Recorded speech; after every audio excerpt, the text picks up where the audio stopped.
Well, welcome back, everybody, to BCC Recap. My name is Evan. And my name's Andrew. And we are going to get right into it today. So this past Sunday, we were back in our series, When in Romans, and you were talking about clothing this past weekend.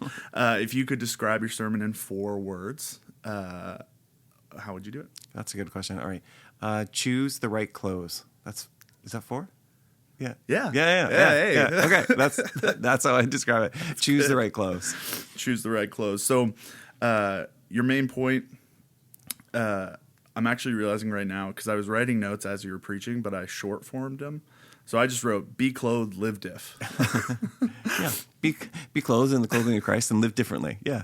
Yeah. If you want to shorten that, that's a way to do it. As far as your challenge goes, what was the kind of practical thing you wanted people to take away from this sermon?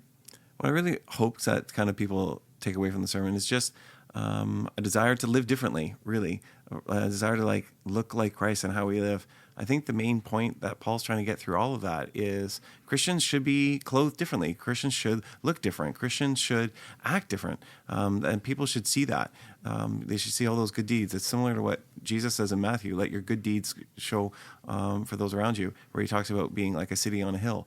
I think it's important for us to look differently, especially in a world that right now has so much anxiety and fear and sometimes anger, that we're called to live and to look differently. And we just do that through choosing what kind of clothing we're going to be wearing, or choosing the actions that we're going to be putting on in our lives. That's really what I was hoping people would kind of do and take away from that, is that our everyday choices really, really matter, because it reveals what really what our beliefs are. So, yeah. Yeah. Obviously, we'll have a time for questions later that some people from our congregation sent in. But one question I have as I hear you recap that is, how do we do the work of looking different and wearing different clothes in a world and a culture that feels like it's constantly shifting and changing? Like if living different was a goalpost, that goalpost would always be moving. What does that look like? So for me then, I think maybe the goalpost that doesn't change is then to think through Christ and what he asks of us. How we relate to the culture is going to always change, because the culture is always changing. But the one who doesn't change, who is always love, who is always there for us, is Jesus. And I think then for us, what we do is we need to learn to pay attention to what he is asking us to do. I think a lot of our lives sometimes are very habitual, where they go on autopilot, and we don't often think about how we might react to people who are driving around us, or to, that coworker that bothers us. And instead we need to listen to Christ and say, what would he have us do in those situations? What would he invite us to live into, or to live differently with? So I think it's about focusing on him and letting him guide us in the midst of a culture that is very much changing rapidly, more than I think any other culture, really. Yeah, and more than ever. Yeah. Right? Cut for time. Is there anything that you wanted to dive into that you didn't have time to get into with this one? Yeah, there was a whole section I actually ended up having to cut, which was too bad. And the portion was that Paul makes lots of allusions in Romans. Allusions are where he quotes a little bit of a verse from the Old Testament, and because he was immersed in it and likely had almost the entire thing memorized, it kind of brings to the forefront. He's actually trying to get us to recognize, hey, when I'm quoting this small bit of a verse, I'm meaning the whole kind of chapter with it. And so, for example, I'll read to you what he says in Romans 13:10. It says, "Love does no harm to a neighbor," which I think is a great way of defining what love is. Love does no harm to a neighbor, and therefore love is fulfillment of the law. And this is actually an allusion to Psalm 15:3. In Psalm 15:3, we read, "Lord, who may dwell in your sacred tent? Who may live on your holy mountain?" The psalmist says, "The one whose walk is blameless, who does what is righteous, who speaks truth from their heart, whose tongue utters no slander, and who does no wrong or no harm to a neighbor." So really what Paul is trying to say there when he says love does no harm to a neighbor, he's reminding us, if you want to dwell with God, if you want to be a part of his holy mountain, or part of his life, or a part of his home, you have to learn to be a good neighbor. It's almost kind of like Mr. Rogers. Won't you be my neighbor? That's really what Paul is saying. That if you want to live on this holy mountain of God, that you have to learn to do no harm to your neighbors. And I think that that's an important way of understanding love. Love does no harm to a neighbor. So that was one of the sections I had to cut. Correct me if I'm wrong, just to boil that down a little bit too. It's almost like if you like Paul's almost like referencing a line from a movie, but hoping to have the entire context of the movie in the conversation. Because would he have been speaking to people who also would have known? They would have said, "Oh, that's from that scripture." Yeah. That's a great way to put it. Like, that's a great example of what it is. It's like, if I get up and mention a line in a movie, I'm kind of referencing the whole thing, right? Or there's It's some like kind of if like, I quote something from John Wick, you'll understand the entirety of what I'm yes, trying to yes, say when exactly. I talk about John Wick. Yeah. If I talk about his dog, I mean the whole thing, right? Like, it's that there's all that context that gets brought to someone's mind. It doesn't happen for us because we don't know the scriptures the same sort of way, I think, as other generations and sort of that. But it still can happen for people. If I were to say the Lord is my shepherd, it might bring up for them the whole feeling of that entire psalm. That's a great example, yeah. And so that's what Paul does throughout his letters. He makes these like little quotations because it's so much a part of his heart. Yeah. I think that when he's writing and the Spirit's guiding him, it just comes out naturally almost. Yeah. I can understand why you had to cut that, though. Yeah, it's kind of hard to kind of fit that into because Paul's going through a lot in Romans 13, for sure. Before we keep going and get into some questions today, I just wanted to let you guys know that registration for Bethany Ball Hockey is now open.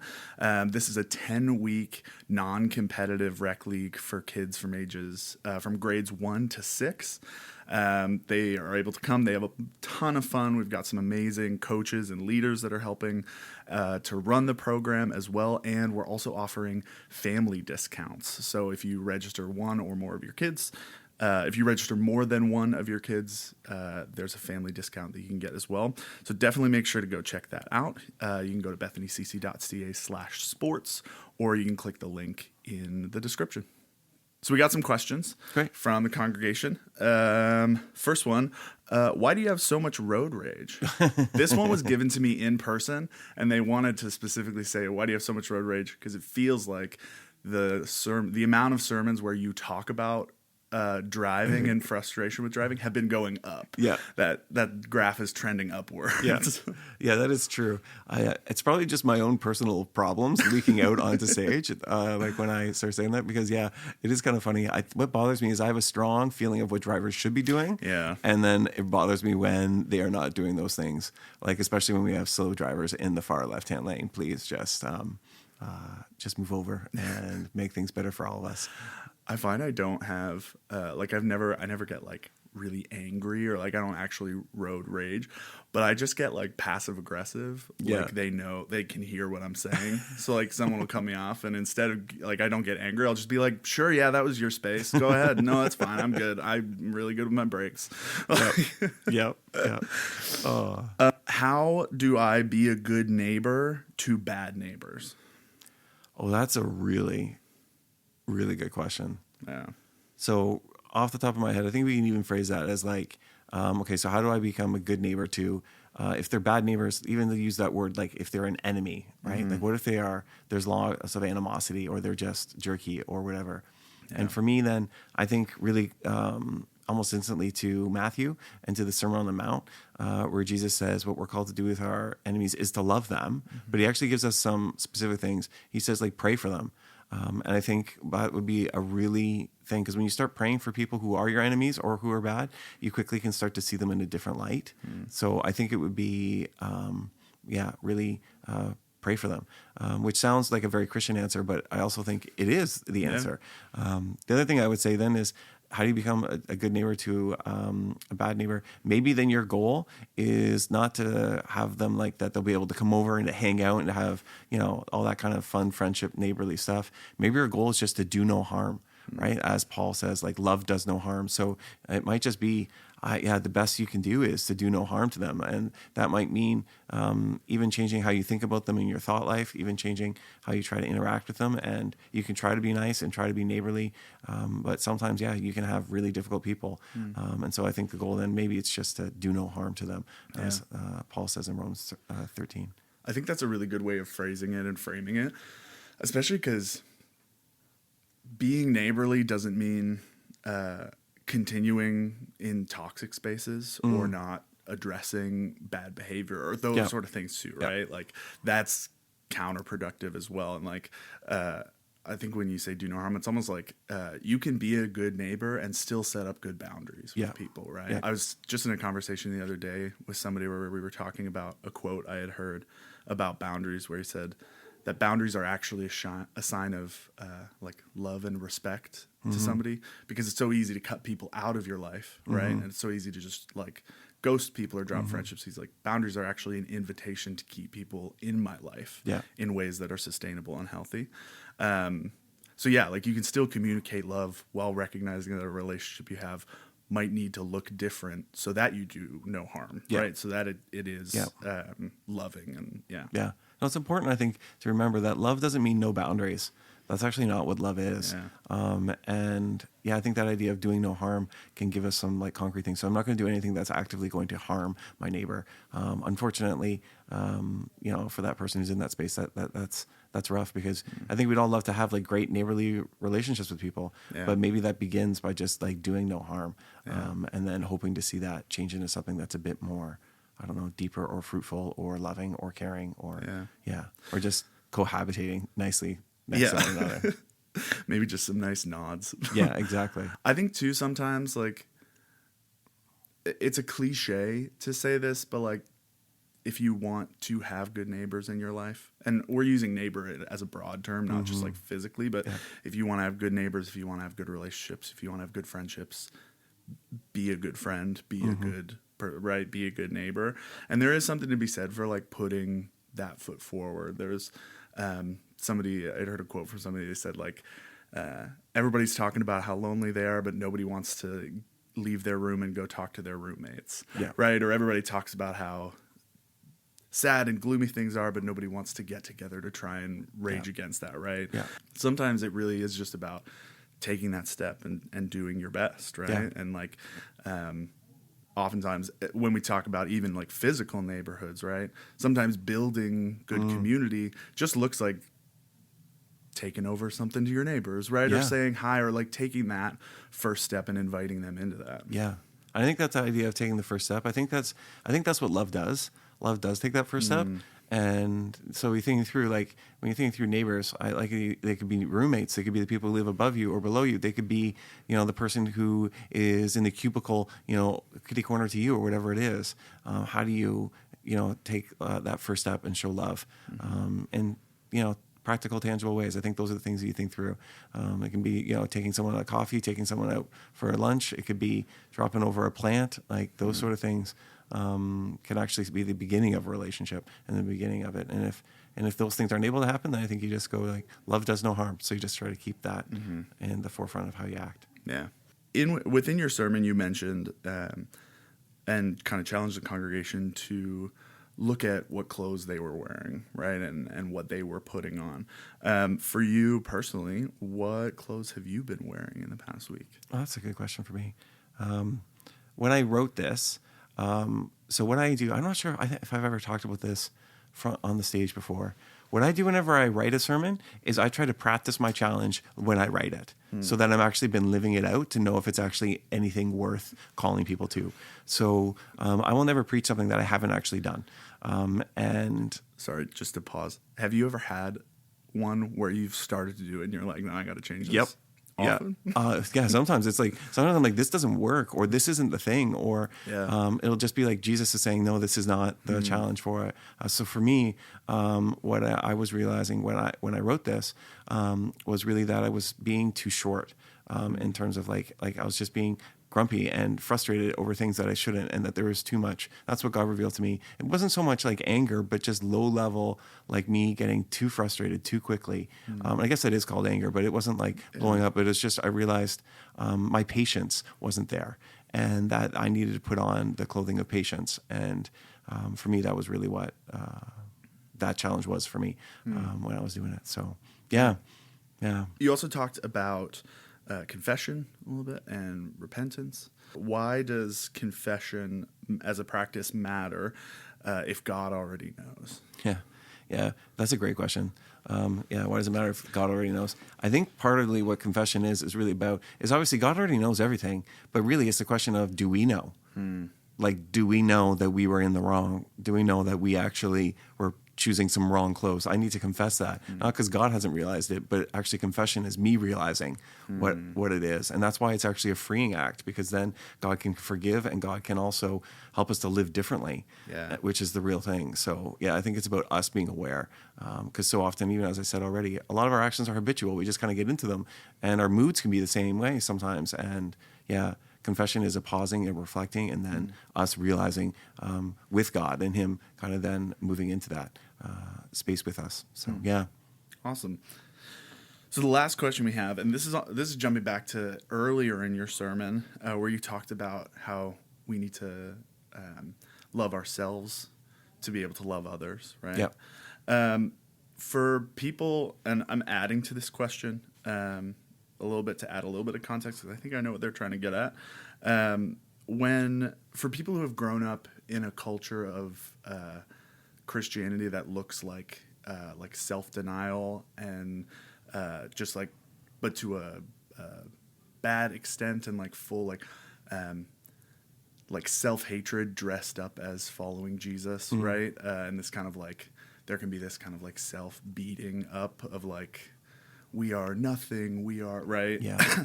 What does loving yourself look like when you have the baggage of that sort of culture? Sure. And I think they're probably asking too, like, any tips for how to work through that. I think the main thing for that is, at least for me, is to remember that every person is valuable, and that includes somebody personally, that they are valuable to God, and every person has been made in the image of God. I think sometimes what ends up happening with self-denial, it's important for us to have discipline and to do the right things and all of that, but when it starts to move into that like denial of self, we forget that God actually made us, and He made us good with intentions and with purposes and with plans, and that He cares for us, and that there is something of value and worth within each and every one of us. I think that's what it means, is starting to awaken to that reality and to not deny that reality. That doesn't mean we're perfect. I think that's why we confessed, and that's why we did that on Sunday. But it certainly also doesn't mean that we don't have any worth or value. And if we kind of buy into that we don't have much worth or value, it becomes really hard, I think, to love others well. I think it can also go sideways, those comments too, in a culture that sometimes promotes self-care to the level that becomes self-absorption. And that isn't healthy either, where it's kind of all about us and that we put ourselves at the center of the story. Like, that isn't it either. So I think those comments can kind of go, when I talked about like self-care, can kind of go sideways in kind of those two different ways.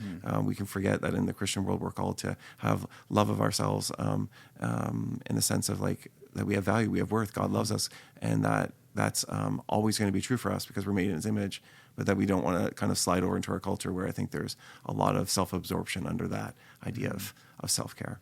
Yeah, it really, I think if I'm hearing this right from you, it's really just about like believing and holding to what is true about ourselves, right? Yeah, it's just leaning into truth, that like both ends of that spectrum, and this is 3 episodes in a row now where we talk about some sort of spectrum and finding the center, but both ends of that spectrum, there's an element of untruth there, right? That it's like, no, actually self-absorption isn't healthy, like you were saying, and like that's actually saying things about you that's not true, and this kind of like self-bashing, belittling kind of outlook that is often served up with like, this is coming from God, also isn't true. No. Right?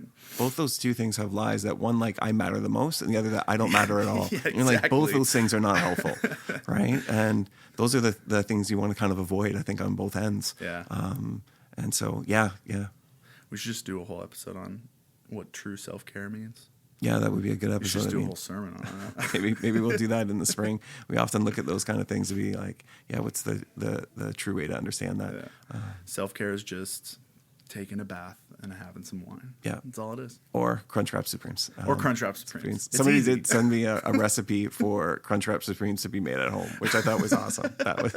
Which is like one of my favorite emails this week. So sorry, somebody emailed you a recipe? Yeah, so I could just make them at home. Little do you know, Andrew has a pass with making Crunchwrap Supremes at home. You want to tell the people what you did? When I made it. You told me at one point that Krista had to be like, hey, you're making a lot of Crunchwrap. Oh yeah, that's true. Yeah. She denied it from our meal plan for a while. She said it was too much because I'm the only person who desperately loves them, and she does not. That's like one of the earliest stories I think I have in my memory that you told me, and I remember I giggle every time I talk about it. Yeah. It's, the picture of Chris being like, "Hey, babe, we need to talk." This has been a bit much. I think Getting a that's little out of control. I think that's why I love them so much, because they're denied at home, so I have to go purchase them elsewhere.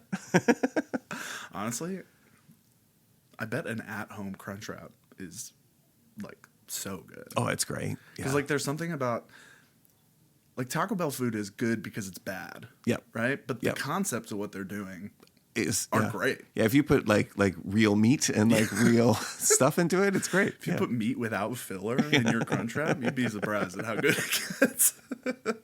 All right. Before we get completely off the rails, that's all we have for today. Question-wise, but coming up this Sunday, what are you talking about? So we're going to take a look at the hot button issue in Paul's day and age. Paul, I was like, didn't we do that last week? Yeah, the politics, all that kind of stuff. So yeah, he's going to talk about then how do you have unity in the midst of that, and so that's what we're going to be taking a look at. And yeah, ironically, I'm going to share another story about clothing that I wore. So yeah, cool. It's making it into two sermons back to back. A little bit of a January theme. Yeah, I guess so. Sweet. Well, we will see you all on Sunday. Thank you for listening. Make sure that wherever you're listening, that you subscribe and that you give us a 5-star rating if you think it's worth it. Make sure to check out Ball Hockey on the website. You can click the link in the description. And yeah, we'll see you on Sunday, and we'll see you back here next week. Yeah, sounds great.